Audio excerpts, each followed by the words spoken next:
I will never forget Saturday, June the 25th, 2022. Alongside LGBTQ+ choral colleagues from the UK and Poland, I marched in Warsaw's Equality March, the local name for Pride, and that year also co-hosted with Kiev Pride in exile from war-torn Ukraine. Just the evening before, that was the Pink Singers, who Sien sings with, from London, and Voces Gaudi, the queer choir from Warsaw, had delivered a sold-out concert at Kino Elektronik in Warsaw, with songs of love and solidarity and stories of coming out and discrimination. While the atmosphere of collective pride and defiance was palpable, my body was still raw from news of the previous night. Outside London pub, which is one of the very few LGBTQ+ bars in Oslo, a man shot dead 2 people and physically injured another 21 people.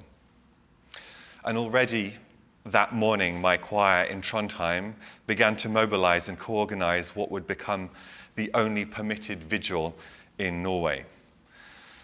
The ambassador of Norway in Warsaw, who you actually see just around the corner on the right in that picture there, held an impassioned speech on the steps of the Stalin-commissioned Palace of Culture and Science, the building you see in the picture, just before the start of the parade that year. And we marched the streets, we danced, we shared stories, we commiserated, but our queer solidarity could do little to soothe the anxieties of LGBTQ+ people in Norway.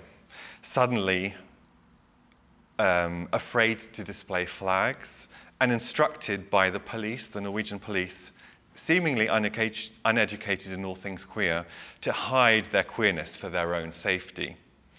So it would transpire that Norwegian police security services had failed to respond to known threats, even on the eve of Oslo Pride, which was happening the very same day that year, which was also marking in 2022 the 50th anniversary of the decriminalization of male homosexuality in Norway.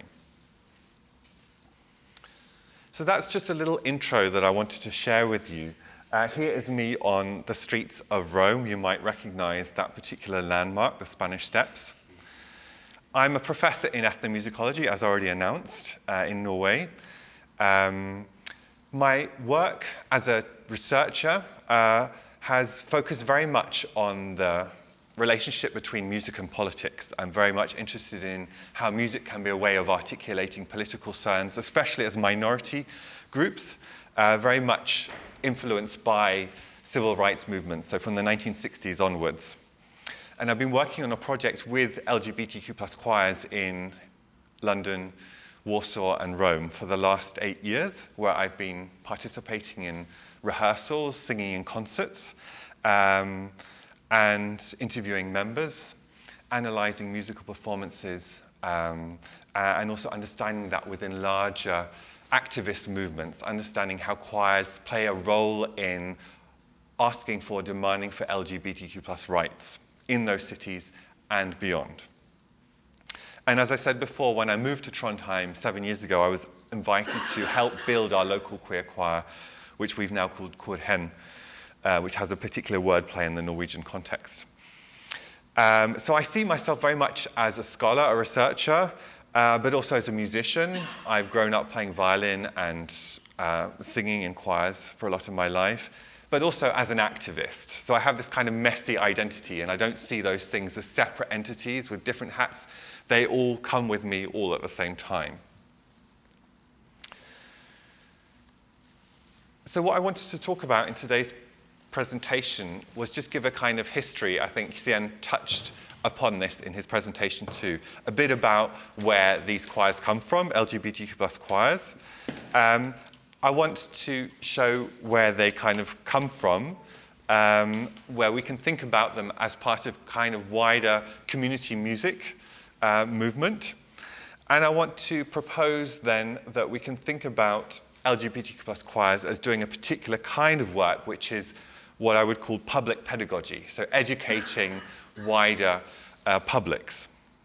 And then I want to kind of look at two case studies, the Pink Singers, who we've mentioned before, and Voss's Gaudi, who I've also opened the presentation with, before I go in to summarize my presentation.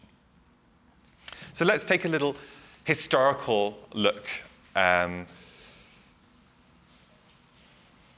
lot of these choirs, part of our movement, very much developed in the aftermath of the Stonewall riots that happened in New York City in 1969.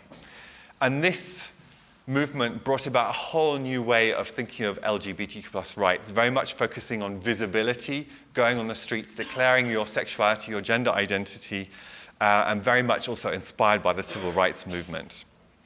And those pride marches, 1970 onwards in New York, then inspired similar pride marches throughout the world today.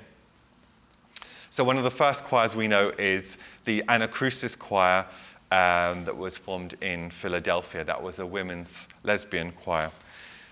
One of the first choirs in Europe to form was in 1982, the Stockholm's Gay Men's Choir, 1 year before the first mixed LGBTQ+ choir, which was Pink Singers in London in 1983. And the 1980s was a very important decade for our community because it was the time when the HIV/AIDS pandemic emerged, which meant that a lot of gay men, but also trans women and sex workers were dying and were not offered care or even acknowledgement from politicians, from health organizations. So a lot of choirs actually did that work of care. They provided infrastructures of care at that time.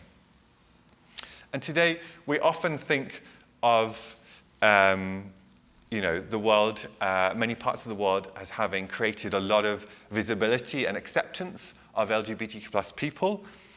We can see choirs like the Pink Singers performing on some of the largest public spaces and stages.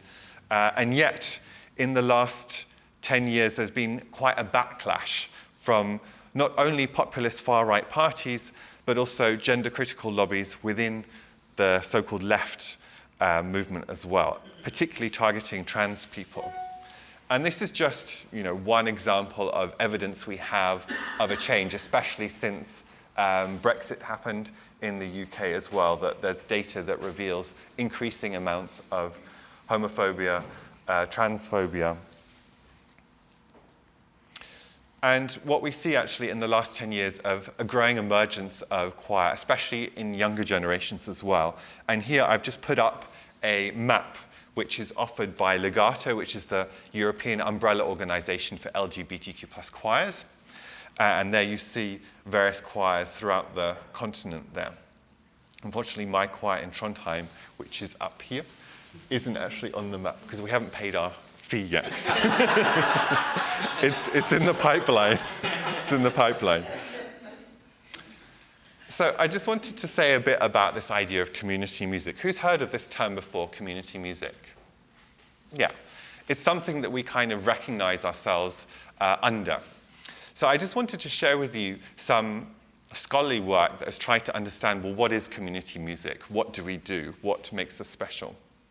And there are two scholars, Patricia Campbell and Lee Higgins, who talk about community music is an intentional approach to engage participants in active music making and musical knowledge outside formal teaching and learning environments. It involves skilled music leaders who facilitate inclusive group music making experiences with an emphasis on people, participation, context, equality of opportunity, and diversity. They go on to say, community musicians are committed to the idea that all people have the right and ability to make, create, and enjoy their own music, styles and expressions they prefer, that they grew up on, that they are still growing to know. And when I read this quotation, I found it very powerful because I think it's something that a lot of us can very much identify with. But there are some very important words in those quotations too that often get left behind in the work that we do. And if we look at the history of our own choral movement, we find that we haven't been that great on focusing on some of those issues.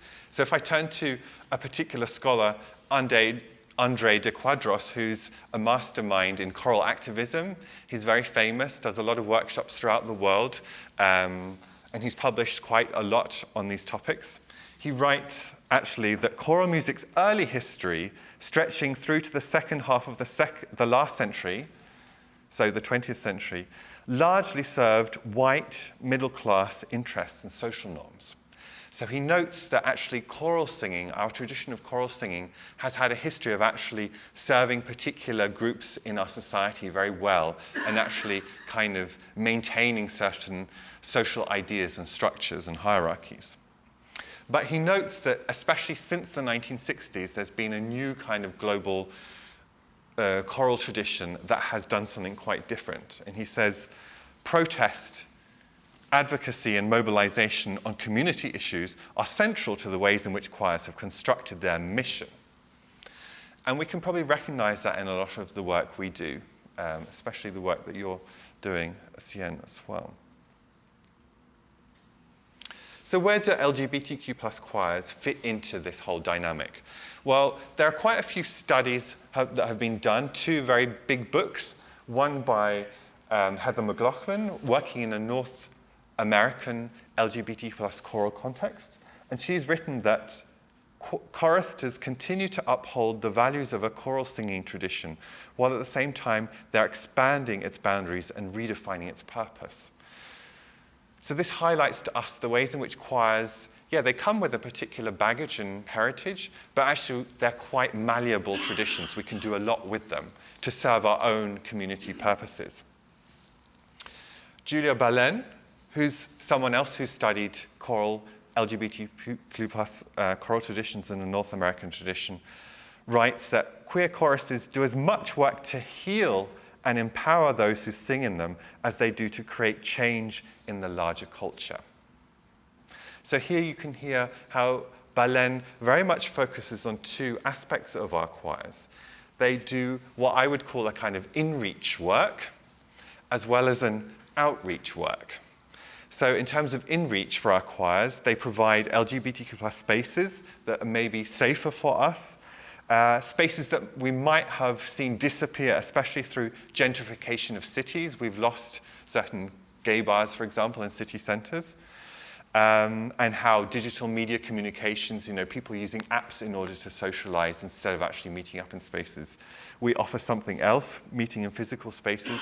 We offer care and community building, spaces to share stories and experiences within our community. The outreach aspect is very much supporting a politics of visibility, showing ourselves in public spaces, sharing our stories to wider publics, changing hearts and minds, supporting human rights. So this is where I want to move on to this idea of public pedagogy. Who's heard of this term before? So it's a term that's actually been made famous, it's termed by a famous Canadian philosopher or a kind of critical educational scientist called Henry Giroux. And what he meant by this term was very much thinking about education that happens outside of formal education institutions. So institutions that are not just schools or universities. So there's an important book that was published in 2010 by Sandlin et al. On exactly this topic of public pedagogy. And they write, public pedagogy concerns the learning and education happening outside of formal schooling systems and positions informal spaces of learning, such as popular culture, the internet, public spaces such as museums and parks, and other civic and commercial spaces, including both old and new social movements, as sites of pedagogy, education, containing possibilities for both reproduction but also resistance. So how does this relate to our work in the choral world? Well, actually, this idea of public pedagogy has also been used by certain music educators who've positioned music making as also a site of public pedagogy. So you've got a particular scholar, a music educationist, Gershon, who actually says, like a teacher, musicians are public pedagogues who simultaneously interpret and broadcast their sense-making so that others might make sense of it for themselves as well. This is not rocket science for us because we know we've been doing this for many years, right? But it's nice to hear this confirmed by scientists as well. So the roles of musicians function similarly to those of public intellectuals. Both are public pedagogues whose interactions are explicitly designed to educate. Musicians and public intellectuals are both performers who speak to audiences in an effort to move them to entertain for the pleasure of thought through their senses. So very much thinking of the emotional as well as the kind of more cognitive side of things. So why are these issues of public pedagogy so relevant for thinking about queer communities? Well, maybe this also goes back to a kind of personal story, as you've both shared as well this afternoon already. I grew up a time in the United Kingdom, just 1 hour outside of London, when actually, and this is something I only discovered as an adult, there was a thing called Section 28 in force. And Section 28 was something that the Conservative-led Thatcher government in 1988 brought in, 1988, as a response to the HIV/AIDS pandemic. And those politicians who created this law thought that if we don't allow people to talk about homosexuality in schools, then we'll solve the HIV/AIDS crisis. Wonderful idea. So that meant that many queer people growing up in the 1980s and 1990s, like myself, never had any discussion of what we might identify with, which meant that we didn't actually get the education we needed. We know that today there are also books with LGBTQ+ themes in the US and Hungary, for example, that are being banned. There have been protests against LGBTQ+ education, sex education in the UK. In Denmark, for example, MPs have also legislated to control university curricula that is deemed too activist. So education that includes critical race theory or gender sexuality theory. They've kind of made that something that they don't want happening. So we know that queer pedagogy, anything to do with LGBTQ+ issues in formal education settings, is kind of perceived as a threat. So that makes our choirs actually a very important space. And if we go back to the work of Julia Balen, in her book, she writes, queer choruses embody in their practice a compelling counter-story, one that challenges some of the most damaging stories used to oppress, that you are alone, that you have no right to commune with others, that all you think about is sex, that sex is not a social good, especially not yours, and that you have no right to life or joy. So the practice of actively, publicly, and joyfully offering creative counter-storying that provides mutual pleasuring through sonic beauty is appropriate to the task, because in its very form, it creates that which such master narratives work to deny. So it's quite a long quote, a lot to take in there, but this idea of counter-storying, this idea of telling stories that aren't part of the dominant master narrative, that tell your own stories, that actually do a lot of therapeutic work for yourself and your community, as well as educate a wider public about that. How am I doing for time? Am I doing okay? Yeah. So let's move on to two case studies. The Pink Singers, who you've heard a bit about already. They formed in 1983. They performed on national TV and radio. They performed with famous musicians in the UK, including Bronski Beat back in the 1980s, and Elton John at the Royal Albert Hall in 1995. They've been part of and shaped important moments in LGBT+ history in the United Kingdom, performing, for example, at 10 Downing Street when marriage equality laws were introduced in 2013. They've collaborated with many other LGBT+ choirs, helping to establish Hand in Hand Festival, UK and Ireland. There are around 90 members. They do a lot of hard work and also perform on big national and international choral festivals. They have been working a lot on diversity issues within their own community too, as Sien's been talking about, and they've had a particular focus in the last years on their trans membership as well. They celebrated their 40th anniversary last year, doing a big oral history project that led to a number of public outputs, not least including a podcast series which you can all access online. It's a wonderful series of 7-8 episodes that's been put together by a professional group as well as members of the choir itself, detailing their own history, reflecting on their own history. It's really wonderful, very many powerful histories that you learn about not only the choir's history but also the history of the LGBTQ plus community in London from the 1980s onwards. We also have the choir Voces Gaudi, who are the oldest, just by a little bit, in Poland. They're one of 3 queer choirs in Poland, and they were formed in 2014. They have around, I think at the moment, about 50 members. They perform popular music from both the Polish as well as Anglophone popular music repertoire. Many of the arrangements are made also by the conductor, Misha Czerniak. And they performed on prominent stages in Warsaw, also in public spaces in the city, including here in the picture you see for their 10-year anniversary concert earlier this year, or it was in the summer this year, which I attended in the newly opened Polish History Museum. They've also performed abroad, for example, in Italy, Germany, and the United Kingdom.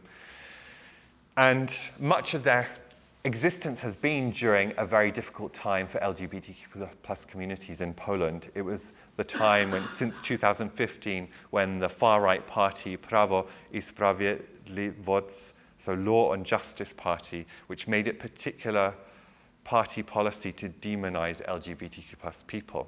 It was also during this time when various towns and villages and cities declared themselves LGBT-free zones.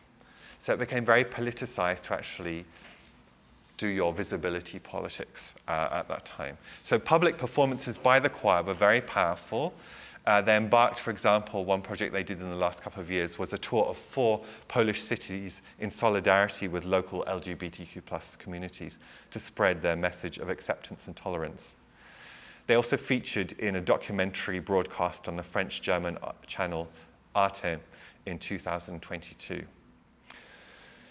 So let's just have a look at some of their goals, which they have listed on their website in Polish, actually, to promote musical culture and development of their choir members, to show support for the LGBTQ plus community, promotion of LGBTQ plus culture, and also to do activities to promote attitudes of tolerance and acceptance towards the LGBTQ plus community, and activities to protect human rights. So again, we notice the in-reach functions, but also the outreach functions. So this is where I want to share a video of a particular concert that happened in Warsaw 2 years ago, where the Pink Singers and Voces Gaudi performed together.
But the song is actually comes from the 1980s by Krystyna Pronko, who was very much singing in response to the hardships of the time, having to stand in long queues to actually buy things from shops. Very much a critique of the communist regime at the time, and the the chorus line goes, "Be like a stone, stand, endure. One day these stones will move and they will fall like an avalanche through the night, through the night, through the night." So it's very much appealing to a sense of activism, of changing the system as well. So this has a particular meaning within a Polish context, but it's really fun to be able to sing in that concert too. You see me there also on the right the next day in the Pride Parade. And it was great to also sing with the Pink Singers. That was a lovely moment of bonding across national experiences, showing solidarity across borders. And in the concert itself, between the songs, we actually told stories, stories of discrimination, of coming out, different experiences we'd have so that we learnt from each other.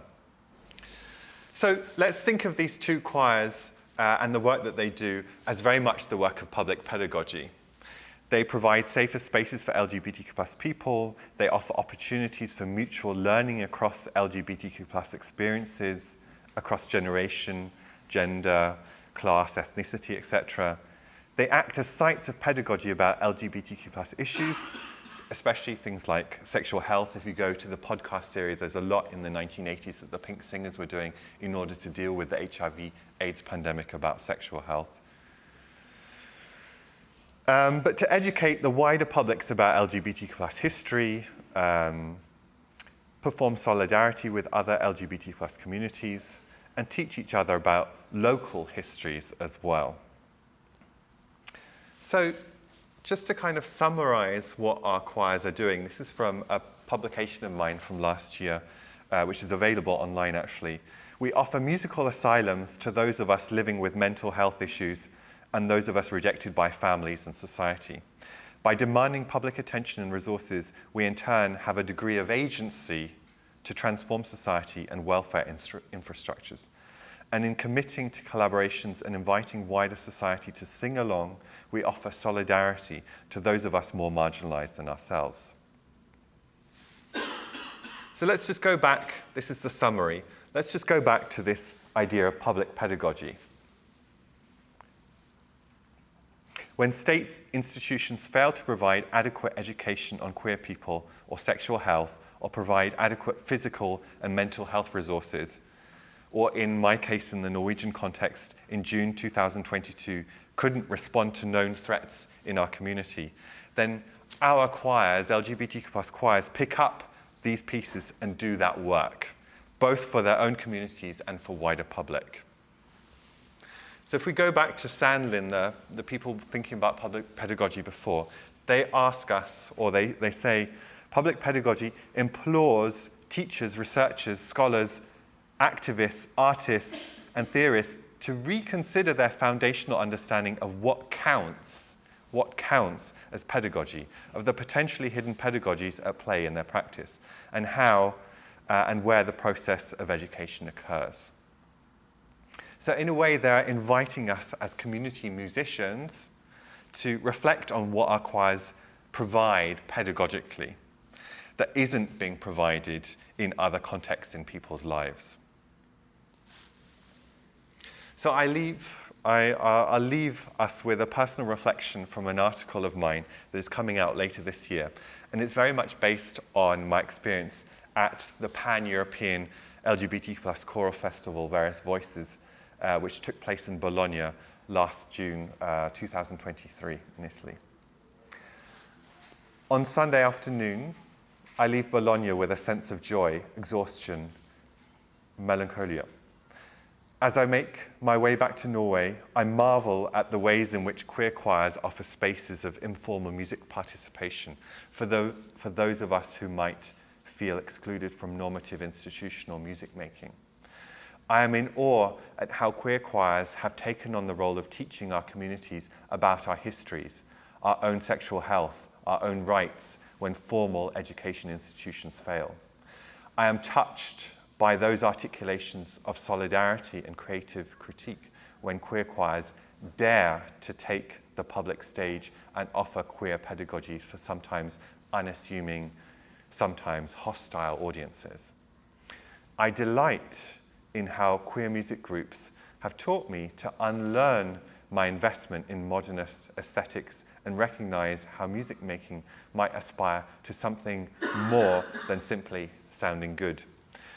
I'm grateful for all the embodied knowledge, muscle memory, you might also call it, I have gained through LGBTQ+ choral research and activism, an education for which there exists no literature or syllabus, but which provides the ethical and pragmatic curriculum of my pedagogical and scholarly practice. So I leave you with just a slide of some of the references I've referred to in my presentation. You're allowed to take a picture if you want to do further reading, or you can email me and I can share you. Yeah, that's all I had to say, Steve.